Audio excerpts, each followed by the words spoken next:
Okay, well, thank you again for the invitation to speak here today. I'm going to speak to my paper. I hope I won't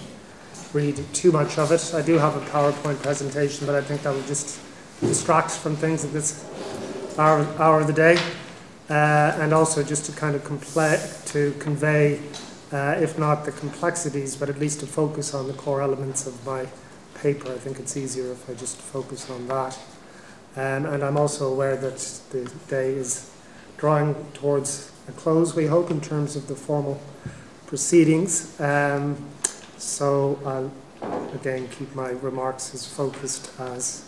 possible. I'm also going to look at non-violent political action, as the title of the paper suggests, not just contradictions, but also complementarities between pacifism and non-violence. So where do they overlap and where do they disagree? So the first thing I want to do is to begin by distinguishing pacifism as a radical moral critique of institutionalized political violence from the kinds of non-violent political action we looked at in an earlier presentation today, associated with Gene Sharp and others, which really focuses on its instrumental or strategic value or its supposed political effectiveness in achieving mass political mobilization and political change. So this emphasis on the effectiveness of nonviolent political action corresponds to what is sometimes referred to as civil resistance or strategic nonviolence. That's one of the terms that Sharp uses, for instance, or pragmatic nonviolence. So I'll draw a distinction between pacifism and this more pragmatic approach to nonviolence, which is fairly conventional in the literature. But then I want to tease out the difference between two approaches to nonviolent political action, what I call civil resistance, and more transformative approaches to the use of nonviolence, which I think can both be a resource for pacifism, but can also draw on pacifist ideas and principles and also critiques of violence as a resource. So it's the contradictions, in a sense, between pacifism and this more pragmatic or strategic approach to nonviolent political action on the one hand, compared to the complementarity between a different approach to understanding the nature of nonviolence in this transformative sense. So I suppose the basic contrast here is between pacifism, pacifism, just to give a sort of a blunt definition here, pacifism objects to the institutionalized or organized use of violence in the form of war and armed conflict. So I'm focusing on anti-war pacifism for ethical reasons, and I think it's this moral dimension or these moral objections that distinguish pacifism from this more pragmatic or strategic approach to nonviolence. So it's the refusal to participate in such organized or institutionalized violence, for instance, because of the loss of human life and the scale of destruction involved in armed conflict. So it is, I'm kind of using an anti-war pacifist position as my foil here. It can be adopted, of course, at the level of both individuals or social groups with particular religious or ethical beliefs concerning the taking of human life, for instance. This takes the form of conscientious objection at the level of individuals or particular groups within society to military conscription, or what is sometimes referred to as vocational pacifism, so a choice by particular individuals or particular groups for their own specific reasons. But then, of course, as we've discussed already today, pacifism can also apply at the level of states or governments or forms of political organization which are all-encompassing and which involves some more universal moral or political claims. Now this, of course, is in a sense, the negative dimension of pacifism, which encapsulates at least one aspect of its moral objections to the use of violence in the context of war. There is, as people have already discussed today, also a positive dimension to pacifism that complements this outright opposition to war and participation in war and participation in preparations for war. So this involves, for instance, as David discussed earlier, commitments to peace building, for instance, forms of conflict resolution and mediation. In other words, finding real, workable, viable alternatives to war in response to the kinds of social and political conflicts, forms of aggression, oppression, injustices, and so on, where armed conflict might be justified, perhaps in just war terms. So pacifism seeks the abolition of war through the use of exclusively non-violent methods to deal with social and political conflict. So this gives a more positive dimension to the definition of pacifism in conjunction with the usual sort of negative definitions in oppositional terms. So pacifism has a positive objective, replacing armed conflict with peaceful methods of conflict resolution that complements its strict anti-war position. So there are these two components to pacifism as a moral position. The first concerns the pacifist refusal to participate in war and political violence more generally. The second concerns the pacifist commitment to replacing war with exclusively non-violent methods of dealing with social and political conflict. And this is where it would seem that the work of proponents of pragmatic or strategic non-violent political action could be useful to the pacifist moral position, because here you have attempts, as we've explored a little bit already, to find some practical, viable, effective alternatives to the use of armed force, for instance. Now, the irony is, of course, perhaps that although Adam Roberts, for instance, does acknowledge, Adam Roberts is someone who has worked on this strategic dimension of nonviolence for civil resistance, acknowledges the pacifist impulse, as somebody said, as one of the sources or resources of those committed to the use of exclusively nonviolent methods to deal with social and political conflict. He also points out, for instance, himself and Timothy Garden Ash edited a very useful book of case studies of the uses of nonviolent political action and civil resistance and political power, based on a project at Oxford they were involved in, I think. But he points out that most of those who employed nonviolent methods did not do so for reasons of pacifist moral conviction. They used it because the kinds of methods associated with strategic or pragmatic nonviolence were the only methods available to them. They were dealing with political opponents, for instance, who had access to far superior means of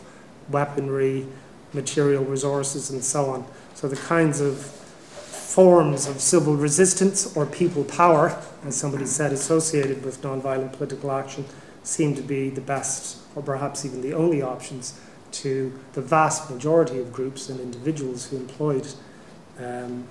nonviolent action in these cases. So the irony is that although pacifists might look to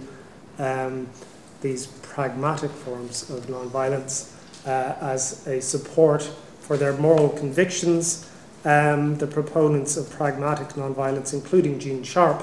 make a clear distinction between themselves and these more ideological or principled or moral commitments to the use of nonviolent methods. So just to draw that fairly conventional distinction between nonviolence or nonviolent political action understood in this pragmatic or strategic sense and the pacifist moral opposition to the use of political violence or armed force. So Gene Sharp and those involved in recent examples of nonviolent civil resistance can support and utilize the methods of nonviolent political action for purely practical reasons, because they are the most effective way of achieving political and social change under the circumstances from their point of view. Those engaged in military aggression and internal oppression often have access to far superior weaponry and forms of military organization than the civilian population, seeking ways of surviving and resisting such aggression or oppression, for example. So the usefulness or effectiveness of nonviolent political action under such circumstances from their point of view has much more to do with the nature of political power, which we touched on but didn't really explore, because of course Sharp and proponents of pragmatic nonviolence have a particular view of the nature of political power, which supports their claims on behalf of the effectiveness of nonviolence. So their choice of nonviolence has much more to do with this analysis of the nature of political power than it does with any moral convictions that we might associate with the pacifist position. However, I want to move beyond this fairly conventional distinction and this focus on pragmatic nonviolence, which has tended to be the focus of much of the literature on nonviolence in recent years, to distinguish between two types of nonviolent political action: civil resistance and what I call transformative nonviolence. And if we look at transformative nonviolence, we can see that in fact there is a connection between nonviolence and certain aspects of the pacifist critique of war and the use of armed force. So part of this is moral or ethical, that proponents of a more transformative view of nonviolence go beyond this kind of instrumental view of the usefulness of nonviolence under certain circumstances. But it's also connected to, and this connects to discussions earlier today as well, about political pacifism, I think. It's also based upon their attitude towards the state and conventional state structures. So that's what I really want to explore here today, because a lot of what I've been working on in recent years has been an attempt to ground nonviolence and nonviolent political action, or at least look at it critically in the context of Western political theory in particular, because I think so much attention has been paid to the questions of effectiveness or not, strategy, developing strategies of nonviolent action, that perhaps this element has been overlooked. So, the purpose of civil resistance as a distinctive form of nonviolent political action is to defend the principles and institutions associated with liberal democracy, regular democratic elections, for instance, free and fair democratic elections, human rights or civil liberties. So many of the campaigns we associate with nonviolence have been in response, for instance, to, especially in recent years, to elections that have been hijacked by regimes that want to continue in power, or in defense of what we might see as fundamental human rights. So this can be done really through protecting or promoting conventional state structures associated with the principles of liberal democracy in particular. Transformative nonviolence, on the other hand, really, I think, mounts a more profound challenge to the state as a form of political organization, seeking often to challenge and replace the state as a form of political organization, for two reasons. The first is the association of the state with institutionalized and systematic uses of violence as a form of social control or political control, and also it is connected to the theme of the nature of power. So this brings it back to some of the themes we find in association with people like Gene Sharp. But I'm going to focus on the link between the state and institutionalized violence as one element of this critique associated with transformative nonviolence. So my point really is that the role of the state as a form of political organization has to be a central issue for any theory of nonviolent politics, even though it's often overlooked or taken for granted. In conventional Western political theory, a defining feature of the state is its monopoly over the legitimate use of violence. So if you are a thoroughgoing proponent of nonviolence, how do you reconcile your political methodology with your defense of an institution that nonetheless has ultimate recourse to violence as its method of self-defense or internal social control? So a central function of the state, on the one hand, is to limit, control, and contain the use of violence within and between societies. On the other hand, the state as a form of political organization essentially retains violence as its ultimate sanction or method of enforcement and security. So it's these concerns around the state and its ultimate reliance on violence as a method of enforcement and security that perhaps makes this link between some of the concerns of pacifism and some of the issues that come through in a more thoroughgoing analysis of the implications of the use of nonviolence. So nonviolent political action, we could say, maintains an ambivalent relationship with the state. Many examples of nonviolent political action operate within the constraints of the state as a form of political organization, seeking to make it more democratic or more respectful or protective of human rights. And this is what so many of the examples of the recent case studies of the uses of nonviolence really show us. Some proponents of nonviolence, however, especially those with some sort of a structural analysis of the role of violence in maintaining the social order, or those with ethical objections to the use of violence, recognize a critical tension between nonviolence and the state. Now, just to say a few words about civil resistance, a few more words about civil resistance. It's often identified as a third or distinct category of political action. Distinct, that is, from conventional parliamentary or state-based forms of political action,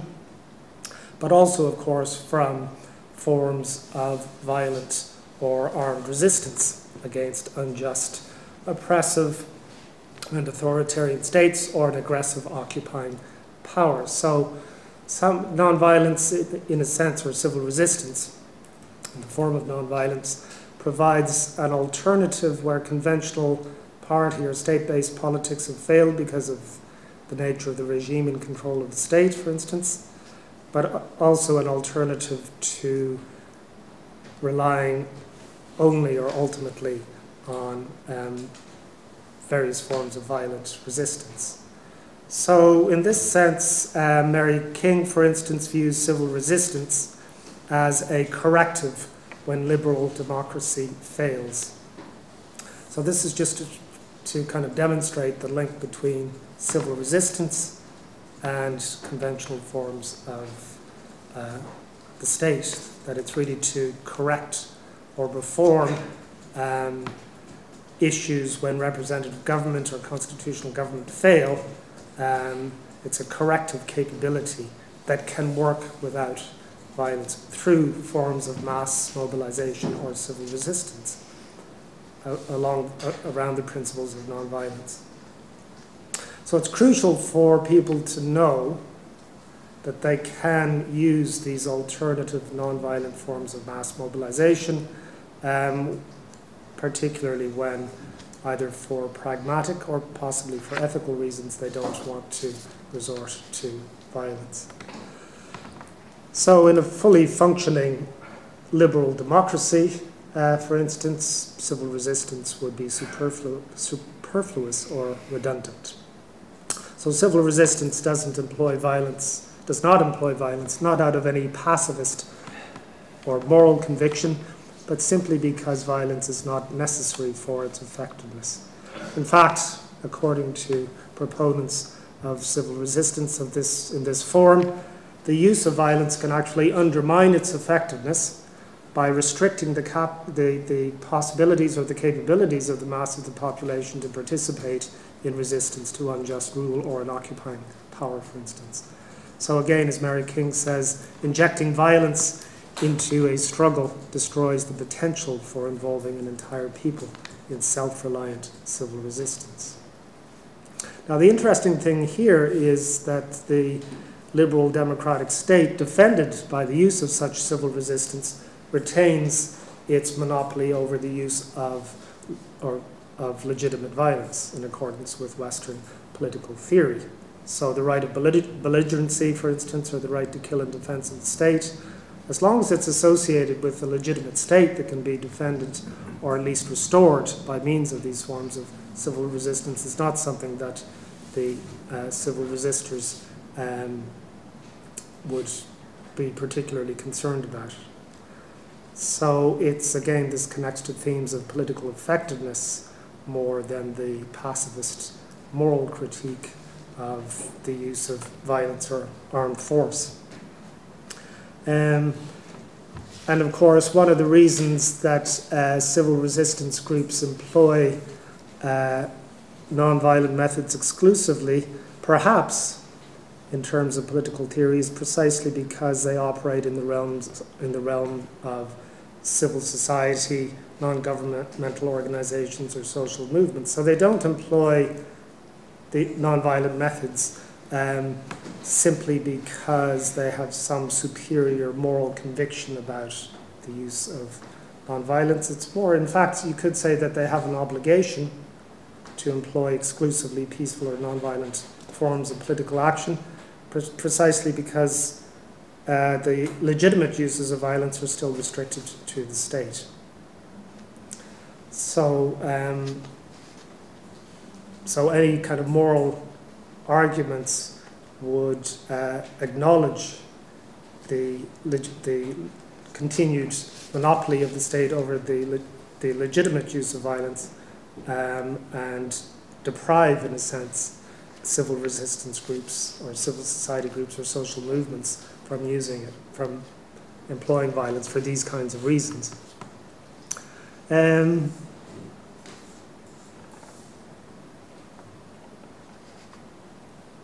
So those engaging in efforts to achieve domestic political reform, or even perhaps more profound changes like regime change, for instance, by means of these civil resistance groups or civil society groups, must restrict themselves to non-violent political action. This does not prevent a representative and legitimate state from relying upon its security forces for self-defense or law enforcement. Transformative non-violence, on the other hand,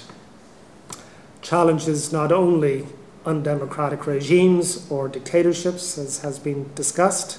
but also perhaps these conventional state structures and forms of state power, whether they appear in the form of the liberal democratic state or not. So it's a much more profound challenge to an understanding of the links between the state and violence.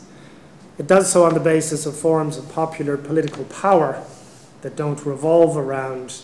hierarchical structures like the state, and also through its opposition to the systematic concentration of violence,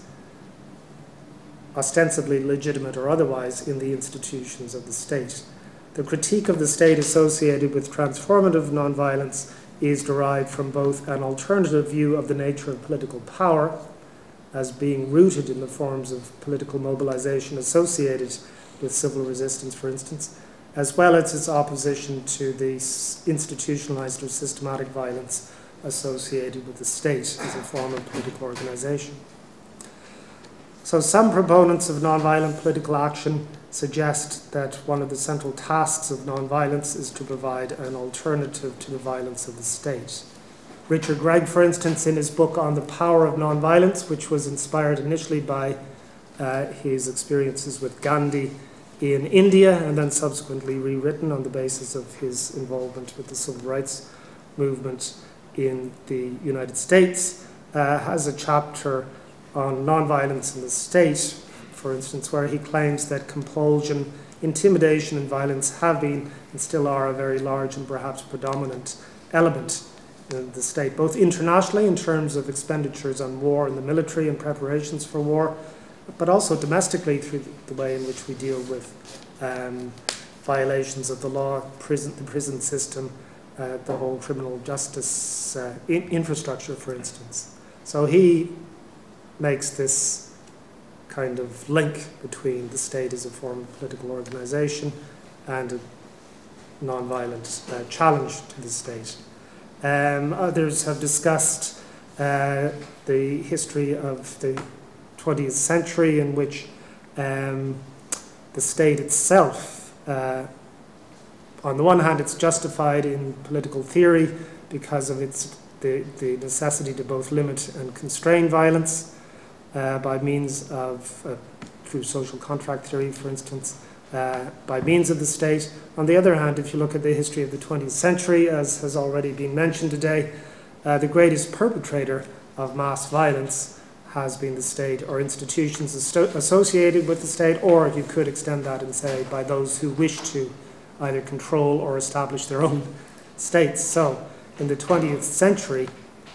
the type of mass violence has been associated really with the state, and wars associated with the state, or those who wish to seize control of the states or establish their own states. So, again, someone has said that the dark secret behind the state's claim to protect its citizens is the primal war that the state fights against its own citizens, both to found and maintain itself. Western political theory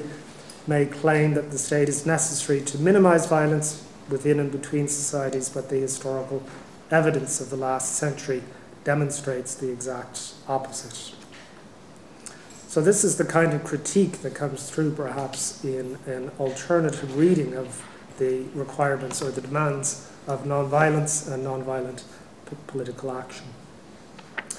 So, how am I doing for time? Just to say, in terms of the links between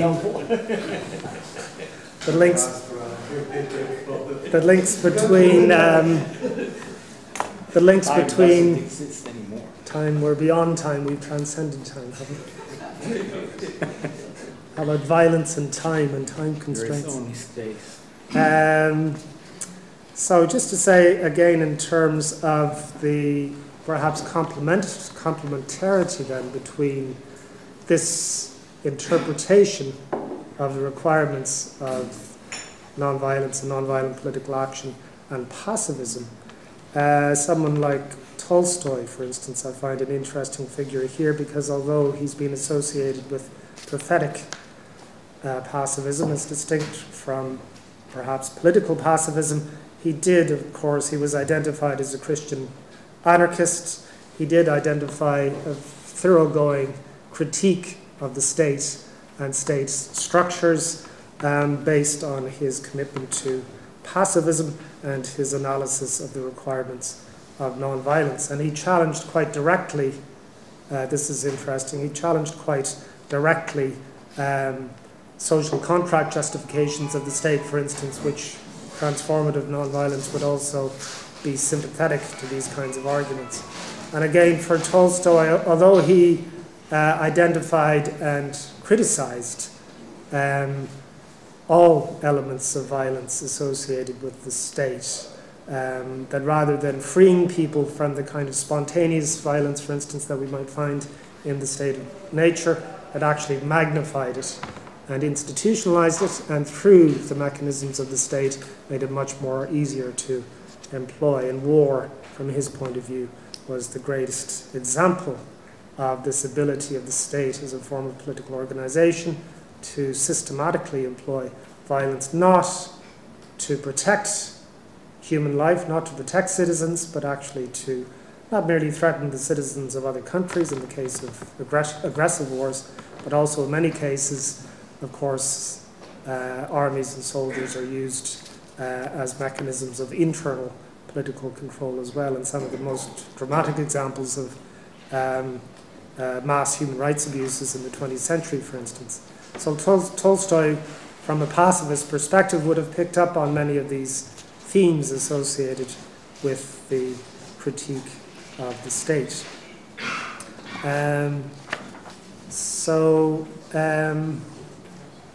Now the interesting thing here is that Gene Sharp, although we've looked at his 198 methods,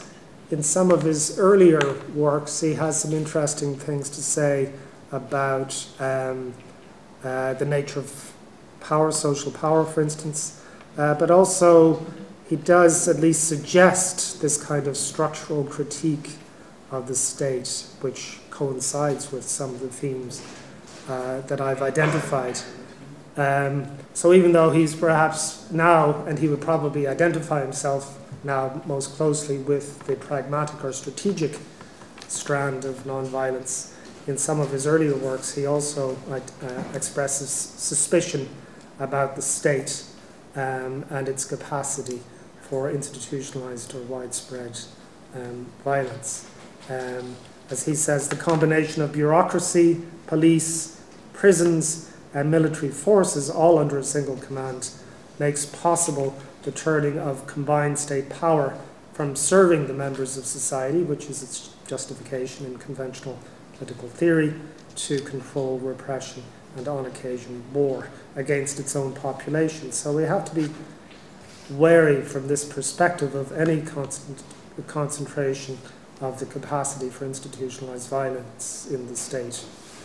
in particular. So maybe just to close, I have some other remarks here going back to the theme of the negative requirements of pacifism in terms of the moral critique of war, but also its positive suggestions in terms of alternatives to war and political violence. But I think I'll just conclude here by saying that one could argue that there are three reasons for using violence, or three justifications for the use of violence in terms of social contract justifications of the state in particular, that nonviolence or pacifism must replace as part of the process of this more transformative approach. These are enforcement of the rule of law, self-defense against external aggression, and resistance against oppression or injustice. The first, of course, is a rule or law-governed activity occurring in accordance with the norms established by means of the social contract embodied by the state. The other two forms of political violence, defense against aggression or resistance against oppression, internal oppression, it could be argued occur outside the rule-governed political order established by the social contract. So from a civil resistance point of view, perhaps, their objective in terms of employing nonviolent political action is really to bring these two expressions of political violence within the realm of the rule of law in association with the social contract. So, for instance, to restore democracy and the rule of law internally, to replace dictatorships or rule by fiat internally. So from a civil resistance point of view, satisfying these requirements of the social contract in terms of minimizing and controlling the use of violence might be sufficient, even though they want to use exclusively or have a commitment to using exclusively non-violent methods to bring this about, but really through a more instrumental or pragmatic commitment. On the other hand, those with a commitment to a transformative vision of non-violent political action can perhaps draw on the rich tradition of the pacifist critique of war and political violence, for instance, to move beyond this more circumscribed set of objectives and to mount a more profound structural critique to existing political institutions such as the state because of their ultimate dependence on violence as a form of social control or external security. So it could be based partly on pacifist ethical or religious objections to the role of violence in human interaction, but also on this structural critique of the state that we also find as a theme in both some versions of nonviolence and some versions of pacifism in its more political interpretations. So the ultimate objective of nonviolence from this point of view, and perhaps in accordance with some versions of pacifism, is not merely to achieve, for instance, a liberal democratic state, defense of human rights, the rule of law, as mechanisms for circumscribing or limiting violence in accordance with social contract theory, but to provide the basis for forms of political organization that can move beyond a dependence or reliance upon violence for social order and control. So,